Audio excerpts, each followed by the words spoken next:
Hello everyone and welcome to my channel. और अपने आज के वीडियो में हम बात करेंगे अगले चैप्टर की which is biomechanics and sports. Class 12 physical education का पेपर है कल, क्योंकि समय हो चुका है 12:30। तो कल है आपका एग्जाम। आज है 12 मार्च, 13 मार्च को आपका फिजिकल एजुकेशन का पेपर है और हम डिस्कस कर रहे हैं बायोमैकेनिक्स एंड स्पोर्ट्स को। व्यूअर्स काफी कम है हमारे, जो कि क्लास 12 वाली ऑडियंस कम है, इसलिए बहुत कम ही लोग देखते हैं। बट स्टिल कल तक, जब तक एग्जाम हो नहीं जाता तब तक तो हम काम करेंगे ही। उसके बाद में बाकी देखा जाएगा कितने व्यूज आते हैं। बात कर लेते हैं कि कितना सिलेबस है, कितनी चीजें पढ़नी है। तो बायोमैकेनिक्स एंड स्पोर्ट्स में तो एक चीज डिस्कस करते हैं कि बायोमैकेनिक्स है क्या, क्योंकि हर चैप्टर को शुरू करने से पहले just because you're studying from a physical education वाला इंसान, जो कि एक्चुअली फिजिकल एजुकेशन फील्ड से बिलोंग करता है, तो उसको लगता है कि भाई हम सारी चीजें बताएंगे, तो हम बता देते हैं कि बायोमैकेनिक्स है क्या। तो बायोमैकेनिक्स को हिंदी में कहते हैं जैव यांत्रिकी। जब आप फिजिक्स के प्रिंसिपल्स को या फिर फिजिक्स के लॉज को ह्यूमन बॉडी, ह्यूमन मोशन पर अप्लाई करते हैं, दैट स्टडी और that thing is known as biomechanics. तो यहाँ आप देख सकते हैं आपके सिलेबस में जितनी भी चीजें हैं सब फिजिक्स की चीजें हैं, और इन सब को हम स्पोर्ट्स में यूज करते हैं, या फिर स्पोर्ट्स में इनका कैसे यूज करते हैं, या फिर ह्यूमन बॉडी मूवमेंट को समझने के लिए हम इन फिजिक्स के प्रिंसिपल को किस तरह से यूज करते हैं, यही हम बायोमैकेनिक्स के अंदर पढ़ते हैं। तो यहाँ आपको पढ़ना है Newton's law of motion, equilibrium, friction, projectile. सिर्फ 4 चीजें हैं, बहुत आराम से पढ़ेंगे। और इतना के बाद शायद आपके एमसीक्यूज वाले क्वेश्चन भी ठीक ही हो जाएंगे, थोड़ी हेल्प मिल जाएगी जो भी 10 15 20 लोग देखेंगे। खैर, दैट्स अ जोक अपार्ट। सबसे पहले न्यूटन लॉ ऑफ मोशन की बात करते हैं। न्यूटन लॉ ऑफ मोशन जो है सबसे बेसिक सी चीज है, सभी को पता है कि न्यूटन्स लॉ ऑफ मोशन है क्या। तो इनकी जो डेफिनेशन है ये एज इट इज, अगर आपने क्लास 10th में है, 9th में है, आपने पढ़ा होगा साइंस में, तो अगर आपको याद है और ये क्वेश्चन एग्जाम में आता है तो उसको एज इट इज लिख कर आइए। और कोशिश करिए, सिर्फ एक चीज आपको करनी है कि जो भी आप एग्जाम्पल्स लिखने जा रहे हैं वो सारे एग्जाम्पल्स स्पोर्ट्स फील्ड से हों, या फिर किसी भी एक्सरसाइज, किसी भी फिजिकल एक्टिविटी में अगर आपको याद आ रहा है कि ऐसा एग्जाम्पल हो सकता है तो आप वहां पर लिखिए, ताकि उसको आप स्पोर्ट्स से जोड़ सके। तो यहाँ हम फिजिक्स को स्पोर्ट्स से कोलैबोरेशन करेंगे। सबसे पहली चीज है यहाँ पे Newton's law of motion. Newton's law, सबसे पहला जो न्यूटन का लॉ है, जिसे लॉ ऑफ इनर्शिया के नाम से जाना जाता है। लॉ ऑफ इनर्शिया क्या कहता है? लॉ ऑफ इनर्शिया या फिर जो सबसे पहला लॉ यही कहता है कि कोई भी चीज, कोई भी ऑब्जेक्ट अपनी ही पोजीशन में, अपने ओरिजिनल पोजीशन में रहता है जब तक उस पर कोई एक्सटर्नल फोर्स ना लगाया जाए। तब तक ना तो उसकी पोजीशन चेंज होती है, ना तो उसकी स्पीड चेंज होती है, ना तो उसका डायरेक्शन चेंज होता है। यानी उस पर्टिकुलर ऑब्जेक्ट में किसी भी तरह का चेंज लाने के लिए फोर्स रिक्वायर्ड होती है। And this is what the first law of motion says.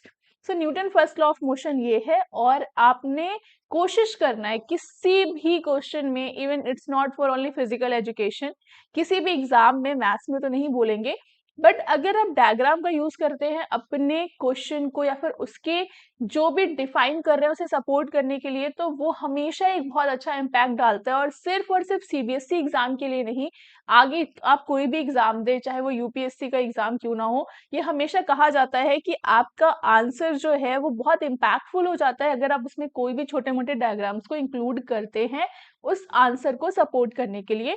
सो यहाँ पे फिजिकल एजुकेशन में इसकी काफी वैल्यू है। सो आई सजेस्ट यू कि आप कोई भी लॉ, कोई भी चीज लिख रहे हैं, योगा की बात कर रहे हैं, आसन्स की बात कर रहे हैं, वहां पे स्टिक डायग्राम बनाए या फिर किसी भी तरह का एक डायग्राम रिप्रेजेंटेशन जरूर दे। So this was Newton first law of motion. Newton first law of motion के एग्जांपल्स की बात करें तो सबसे पहले यहाँ पर आप देखिए कि आइस हॉकी में जब तक आप इसको स्लाइड नहीं करेंगे, उसको कोई पुश नहीं करेगा, वो अपने पोजीशन से मूव नहीं होगी। एक क्रिकेटर की बात करें तो अगर कोई बॉल इसके पास आती है तो वो करता क्या है? मोस्ट प्रोबेबली वो करता यही है कि उस बॉल के डायरेक्शन को चेंज करता है, उसकी वेलोसिटी को चेंज करता है। So that all comes under the first law of motion. एक फुटबॉल तब तक अपनी जगह से मूव नहीं होती जब तक आप उसे किक नहीं करते। अगर हम स्केट्स की बात करें तो सीधा चलता हुआ स्केट तब तक अपना डायरेक्शन चेंज नहीं करेगा जब तक आप उसे उस पर्टिकुलर डायरेक्शन में चेंज होने के लिए फोर्स नहीं लगाएंगे। सो ये सब जो है आपके फर्स्ट लॉ ऑफ मोशन के एग्जाम्पल है।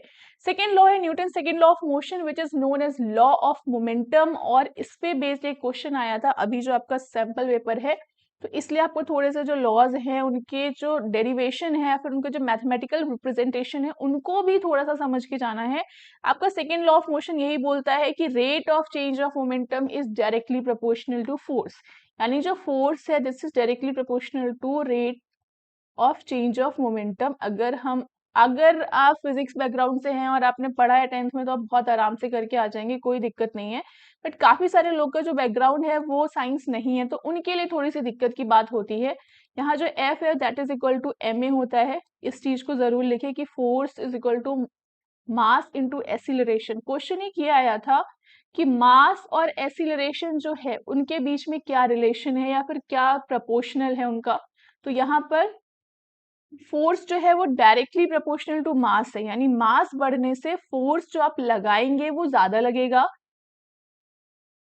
F is directly proportional to A, यानी अगर आप किसी का एक्सीलरेशन बढ़ाना है तो आपको ज्यादा फोर्स लगानी पड़ेगी। बट अगर हम बात करें M की तो M is equal to F upon A होता है, तो हम यहाँ से कह सकते हैं कि मास जो है वो एक्सीलरेशन का इनवर्सली प्रोपोर्शनल होता है। इसलिए यही क्वेश्चन आपका पूछा गया था एमसीक्यू में। तो सो आई सजेस्ट यू कि इस किसी भी लॉ के पीछे जो थोड़े से मैथमेटिकल डेरिवेशन हैं अगर आपके दिमाग में है तो आप उनको यूज करें और वहां पर थोड़ी देर बैठ के सोचें। अगर आप बिल्कुल समझ में नहीं आ रहा है तो कहीं ना कहीं आपने 10th में वो चीजें पढ़ी होंगी और इससे ज्यादा टफ या फिर उससे ज्यादा चीजें 12th लेवल की फिजिक्स पूछने के यहाँ पर चांसेस नहीं है।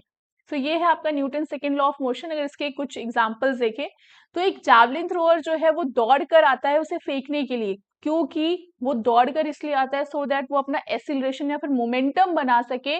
उसकी हाइट या फिर उसकी जो लेंथ है जहां पर वो गिरना है जैवलिन उसको बढ़ाने के लिए। जब कोई बॉल कैच करता है तो बॉल कैच करने के लिए उस बॉल की स्पीड को धीरे धीरे कम करता है, डायरेक्ट नहीं करता। उसके लिए अपने हाथ को पीछे लेकर जाता है सो दैट उसके हाथ में चोट ना लगे, जो कि आपका न्यूटन सेकेंड लॉ का ही एक एप्लीकेशन है। जो स्प्रिंटर है वो एक स्टेबल पोजीशन पे होता है और जब वो यहाँ से दौड़ना शुरू करता है तो अपनी बॉडी को एसिलरेट करता है and that comes under second law of motion. जब कोई शॉर्टपुट को फेंकता है तो भी वो अपनी बॉडी को स्विंग करता है या फिर फेंकने के कई तरीके होते हैं सो दैट वो एक मोमेंटम क्रिएट करता है उस शॉर्टपुट को फेंकने के लिए। तो ये सब जो है ये एग्जाम्पल हैं, आप इनको एज इट इज लिख सकते हैं, अपनी भाषा में लिख कर आइए, बट कोशिश करिए कि आपके एग्जाम्पल्स जो है वो स्पोर्ट्स से ही हो। ठीक है। उसके बाद है यहाँ पे third law of motion that is law of reaction. ये भी कई बार पूछ लिया जाता है यहाँ पर, जो इनको दूसरे नाम से जाना जाता है। फर्स्ट लॉ को लॉ ऑफ इनर्शिया के नाम से जाना जाता है, सेकेंड लॉ को लॉ ऑफ एसिलरेशन के नाम से जाना जाता है और थर्ड लॉ को लॉ ऑफ रिएक्शन के नाम से जाना जाता है। यहाँ एक बहुत सिंपल सी चीज है, for every action there is equal and opposite reaction. बस इतनी सी लाइन लिखनी है। जैसे अगर आप कभी भी नाव यहाँ पे जो है इससे आप कूद रहे हैं तो आप जितने एक्शन से इसको धक्का देंगे या फिर जिस एक्शन से कूदेंगे उसी रिएक्शन से पीछे जाएगा। मतलब आप जितना भी एफर्ट लगाते हैं उतना ही निगेटिव एफर्ट या फिर उतनी ही फोर्स आपकी तरफ भी लगेगी, यही इसका मतलब है। स्पोर्ट्स की बात करें तो स्विमिंग जो है इसका बहुत अच्छा एग्जाम्पल है। स्विमिंग में कोई भी जो एथलीट है वो पानी को पीछे धक्का देता है, वो उसका एक्शन होता है सो दैट जो पानी का रिएक्शन है वो उसको आगे की तरफ पुश करता है। तो ये होता है एक्शन और रिएक्शन, जो कि न्यूटन थर्ड लॉ का यूज है। फिर आप बात करें रोइंग की, रोइंग यानी बोट जो होता है उसको रोइंग ही कहा जाता है। तो उसमें भी जो एथलीट्स हैं वो पानी को पीछे की तरफ पुश करते हैं ताकि जो उनकी बोट है वो आगे की तरफ पुश हो। फिर ये है जंप। अगर जंपिंग की बात करें तो किसी भी तरह के जंप करने के लिए कोई भी एथलीट अपने पैर को या फिर अपने आप को स्क्वाट पोजीशन में लेकर जाता है सो दैट वो जितनी फोर्स से जमीन को धक्का देता है उतना ही हाई वो जंप कर पाता है। तो ये सारे जो एग्जाम्पल है ये हैं आपके न्यूटन थर्ड लॉ के एग्जाम्पल। इतनी चीजें आपके एग्जाम में आएंगी। सबसे पहली चीज की कौन कौन से लॉ होते हैं। क्वेश्चन आ सकता है कि इस पर्टिकुलर कोई भी आपको एक्टिविटी लिखकर दी कि अगर बॉल को कैच करने में कौन सा लॉ या फिर इसमें से कौन सी चीज का यूज होता है। तो अगर आपने इतने एग्जाम्पल अच्छे से समझ लिए हैं तो आप बहुत आराम से उसको टिक लगा के आएंगे। क्वेश्चन 2 नंबर 3 नंबर वाले जो क्वेश्चन है उसमें आपको ये सब आ सकता है कि ये आपको न्यूटन का ये पर्टिकुलर लॉ बताना है। अगर लॉन्ग आंसर क्वेश्चन की बात करें तो वहां पर पूरा का पूरा आपसे पूछा जाएगा कि तीनों ही न्यूटन लॉ बताने हैं और साथ में इलैबोरेट करना है कुछ एग्जाम्पल से जो कि स्पोर्ट्स से रिलेटेड होने चाहिए। उसके बाद है आपका सेकेंड इक्विलिब्रियम। इक्विलिब्रियम क्या है? इसमें एक वर्ड है इक्वल, यहाँ पर लिखा है स्टेबिलिटी या बैलेंस। तो इक्विलिब्रियम का मतलब है एक ऐसा स्टेट, एक ऐसी सिचुएशन जहां पर किसी पर्टिकुलर चीज पर लगने वाली सारी फोर्सेस जो हैं वो बैलेंस्ड होती हैं, और जब सारी फोर्सेस बैलेंस्ड होंगी तो वो पर्टिकुलर चीज जो है वो इक्विलिब्रियम में होती है। इक्विलिब्रियम को हम दो तरीके से पढ़ते हैं। जैसे आप सी सॉ की भी बात करें तो सी सॉ में अगर आप उसको बैलेंस कर पाते हो तो तभी, अगर दोनों साइड जो वेट है या फिर दोनों साइड से लगने वाली फोर्सेस को अगर आप इक्वलाइज कर दें तो आप उसे भी एक इक्विलिब्रियम सिचुएशन में ला सकते हैं। यानी कहने का मतलब है जब भी जितनी भी फोर्सेस लग रही हैं वो सब की सब बराबर है, उसमें जिस भी डायरेक्शन से लग रही है, तो अगर हम सारी फोर्सेस को ऐड करें तो वो जीरो हो जाता है एट इक्विलिब्रियम सिचुएशन। तो दो तरह की इक्विलिब्रियम होता है, एक स्टैटिक और डायनेमिक। ये एग्जाम में आपके आया है और ये क्वेश्चन पूछा भी गया है एमसीक्यू में, इसलिए आपको ये चीज पढ़नी है। स्टैटिक इक्विलिब्रियम क्या होता है? जैसे आप ये डायग्राम में भी देख पा रहे हैं, स्टैटिक इक्विलिब्रियम का मतलब ऐसा इक्विलिब्रियम जब जो बॉडी है वो मोशनलेस है या फिर रेस्ट में। जैसे आप यहाँ पे देख पा रहे हैं कि आप ये जो लड़की खड़ी है, कोई मूवमेंट नहीं है इसकी बॉडी में, स्टेबल है। इस वक्त उसकी बॉडी पे जिस तरह का इक्विलिब्रियम काम कर रहा है वो है स्टैटिक। एक वर्ड है कि स्टेशनरी पोजीशन में या फिर रेस्ट की पोजीशन में बॉडी को बैलेंस जो करता है वो करता है स्टैटिक इक्विलिब्रियम। अब बात करेंगे यहाँ पर कौन कौन से फैक्टर्स हैं, उससे पहले हम बात करते हैं डायनेमिक इक्विलिब्रियम की, पहले डिस्कस कर लेते हैं। तो फैक्टर इंक्रीजिंग इक्विलिब्रियम, कौन कौन से फैक्टर्स हैं जिनसे इक्विलिब्रियम इंक्रीज होता है, सारी चीजें डिस्कस करेंगे, बट पहले हम बात करते हैं डायनेमिक इक्विलिब्रियम के बारे में। तो स्टैटिक इक्विलिब्रियम जो है वो स्टेशनरी पोजीशन पे होता है। डायनेमिक इक्विलिब्रियम तब काम करता है जब बॉडी मोशन में होती है। यहाँ पर जैसे कि आपने बहुत तरह के डांसेस में देखा होगा, स्टंट में देखा होगा या फिर जिम्नास्टिक एक्टिविटीज में देखा होगा कि ड्यूरिंग मूवमेंट भी बॉडी को इक्विलिब्रियम की जरूरत होती है ताकि उस तरह का जो मूवमेंट है वो परफॉर्म कर सके। तो इतनी सी डिफरेंस है, फिर इतनी सी बेसिक सी चीज है कि जब स्टेबल है बॉडी उस वक्त जो इक्विलिब्रियम काम कर रहा है वो है स्टैटिक, और जब बॉडी मोशन में है तब जो इक्विलिब्रियम काम कर रहा है वो है डायनेमिक।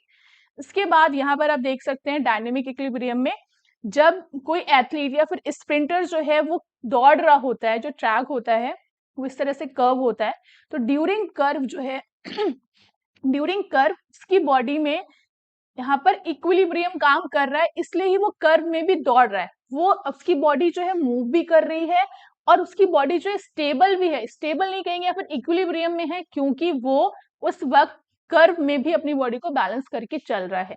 फिर यहाँ पे साइक्लिस्ट को देखें तो यहाँ पर भी जो इक्विलिब्रियम काम कर रहा है वो है डायनेमिक। इसके बाद हम आते हैं वापस फैक्टर्स इंक्रीजिंग इक्विलिब्रियम, कौन कौन से फैक्टर्स हैं जो इक्विलिब्रियम को इंक्रीज करते हैं। तो सबसे पहले चीज यहाँ पे लिखिए, सेंटर ऑफ ग्रेविटी के बारे में बात की गई है। दो चीजें हैं, एक है सेंटर ऑफ ग्रेविटी और एक है बेस ऑफ सपोर्ट, COG और BOS, हम शॉर्ट फॉर्म में लिख लेते हैं। तो होता क्या है, किसी भी चीज के लिए हम ह्यूमन बॉडी की बात करें, एक सेंटर ऑफ ग्रेविटी है, तीन चीजें होती हैं, एक है लाइन ऑफ ग्रेविटी। तो अगर आप इन तीन चीजों को बहुत अच्छे से समझ लेंगे तो इक्विलिब्रियम की सारी चीजें आप आराम से लिख के आ जाएंगे, centre of gravity, line of gravity and base of support. अब इसको हम इस डायग्राम से समझते हैं।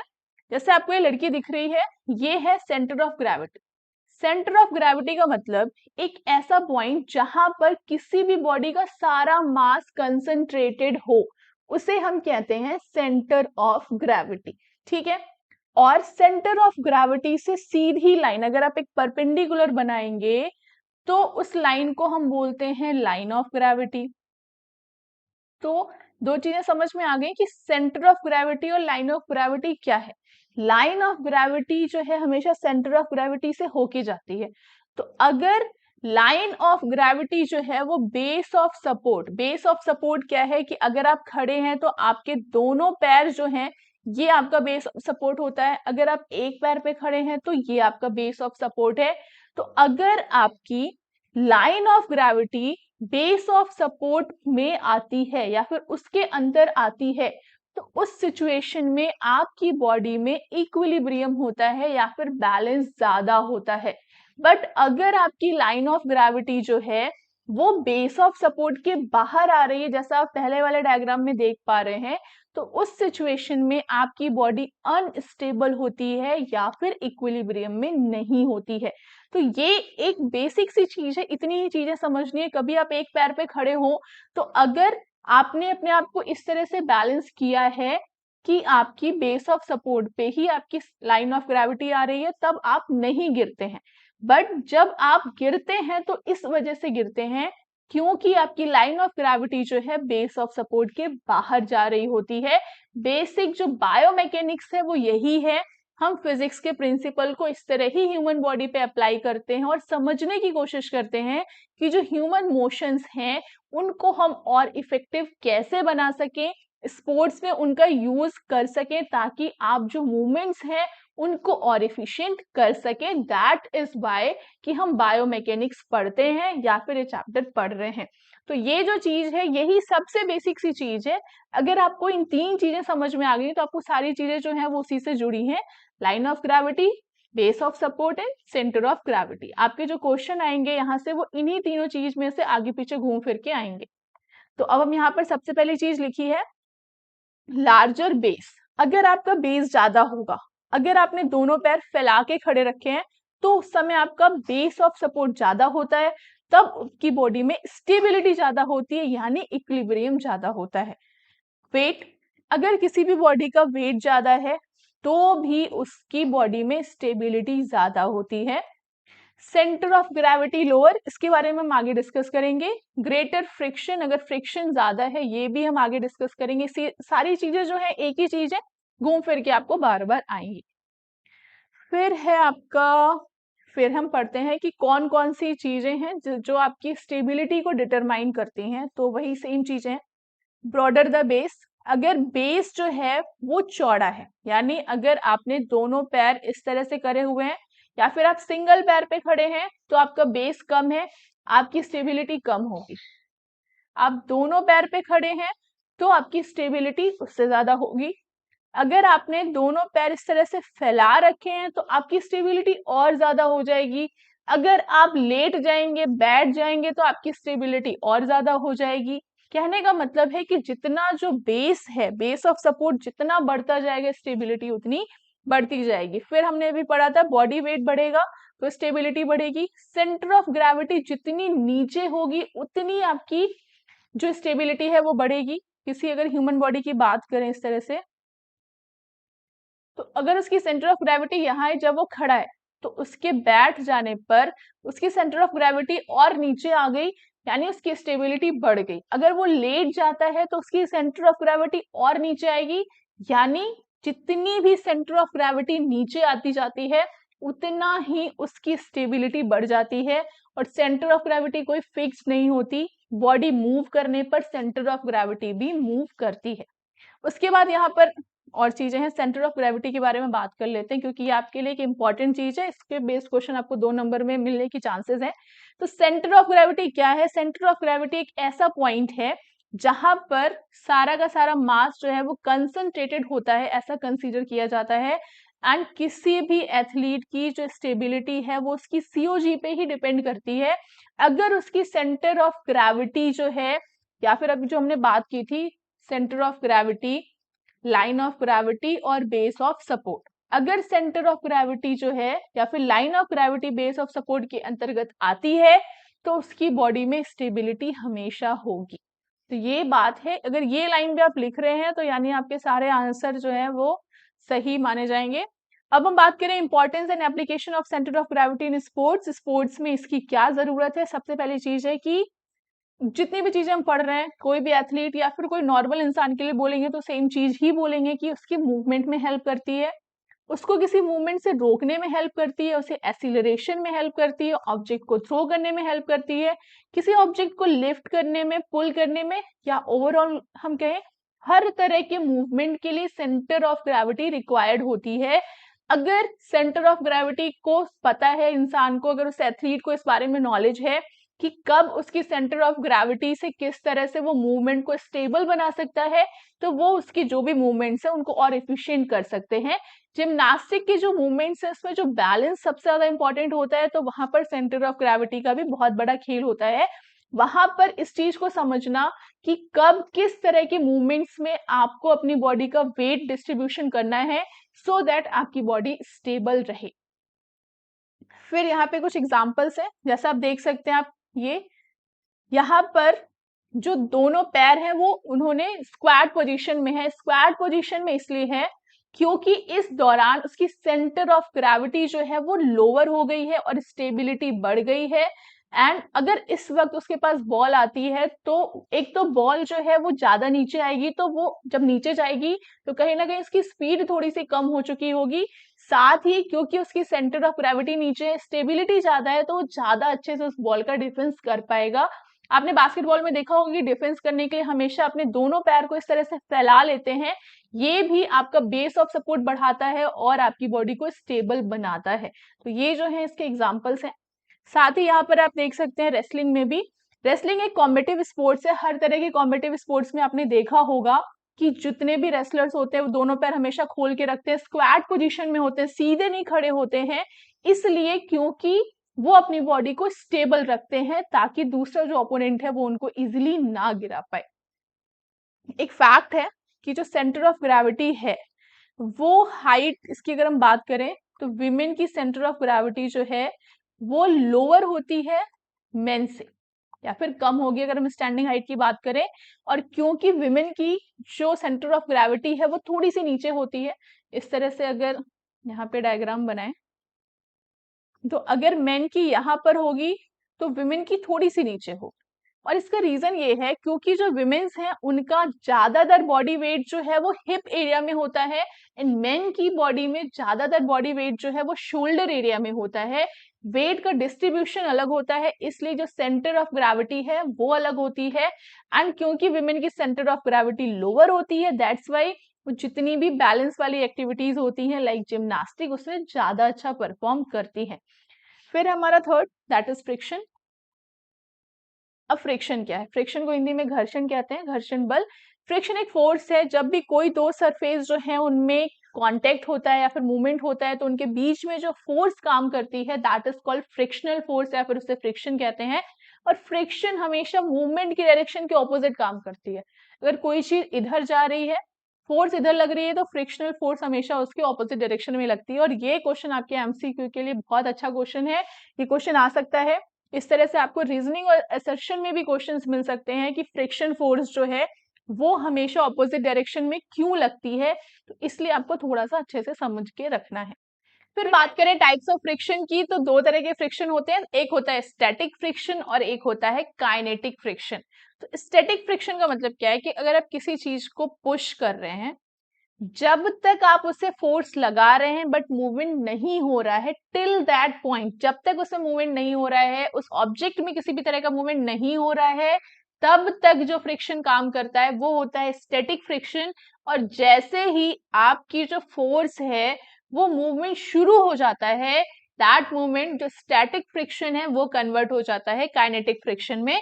फिर से समझ लीजिए, स्टैटिक फ्रिक्शन का मतलब यह है कि जब भी आप किसी चीज को पुश कर रहे हैं और उसमें मूवमेंट नहीं हो रहा है, आप फोर्स लगा रहे हैं बट वो मूव नहीं कर रहा है, उस तरह के फ्रिक्शन को हम कहते हैं स्टैटिक फ्रिक्शन। लेकिन जब आप फोर्स लगाते रहते हैं और उसमें मूवमेंट शुरू हो जाता है और जैसे ही मूवमेंट होता है तो ये स्टैटिक फ्रिक्शन कन्वर्ट हो जाता है काइनेटिक फ्रिक्शन में।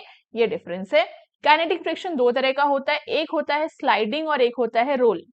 अब स्लाइडिंग और रोलिंग को देखिए, यहाँ पर इस तरह का जो फ्रिक्शन है जिसमें एक सरफेस पे दूसरा सरफेस जो है वो स्लाइड कर रहा है, उसको कहते हैं स्लाइडिंग फ्रिक्शन। और ये यहाँ आप देख सकते हैं जिसमें स्केट है, तो इसे हम कहते हैं रोलिंग फ्रिक्शन। जब वहां पे वो स्लाइड नहीं होता है, रोल होता है, that is called rolling friction. तो ये दो तरह की चीजें हैं, तीन चीजें आपको समझ में आ गई। अब फ्रिक्शन को रिड्यूस करने के कौन कौन से मेथड्स होते हैं? एक तो होता है पॉलिश। आपने देखा होगा कि बॉल को स्विंग करने के लिए जो क्रिकेट में है बॉलर्स बॉल को पॉलिश करते हैं, so that is a method of reducing friction. Lubricating जो है, अब बहुत सारी मशीन यूज होती हैं, या फिर आप साइकिल की बात करें, इसको रिड्यूस करने के लिए, वहां पे फ्रिक्शन को रिड्यूस करने के लिए जो है ल्यूब्रिकेशन का यूज होता है, दैट इज कॉल्ड ल्यूब्रिकेटिंग, जो कि फ्रिक्शन को कम करने का काम करता है।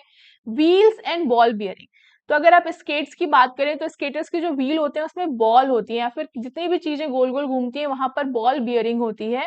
वो इसलिए होती है ताकि जो फ्रिक्शन है उसको कम किया जा सके और उतने ही एफर्ट में ज्यादा उसका यूज लिया जा सके।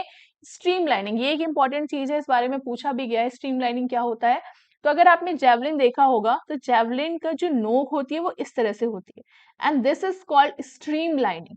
तो किसी भी चीज में जो आगे नोक होती है वो क्या करती है, फ्रिक्शन को रिड्यूस करने का काम करती है, इसलिए जो जावलिन है, बोट है, शिप है, वो आगे से शार्प बनाए जाते हैं सो दैट वो फ्रिक्शन को रिड्यूस करे और मूवमेंट जो है उनका इजी हो जाए। This is called stream lining. जो कि स्ट्रीम लाइनिंग, आपने स्विमर्स को देखा होगा अपने दोनों हाथ आगे करके जो मूव करते हैं, that is also example of stream lining.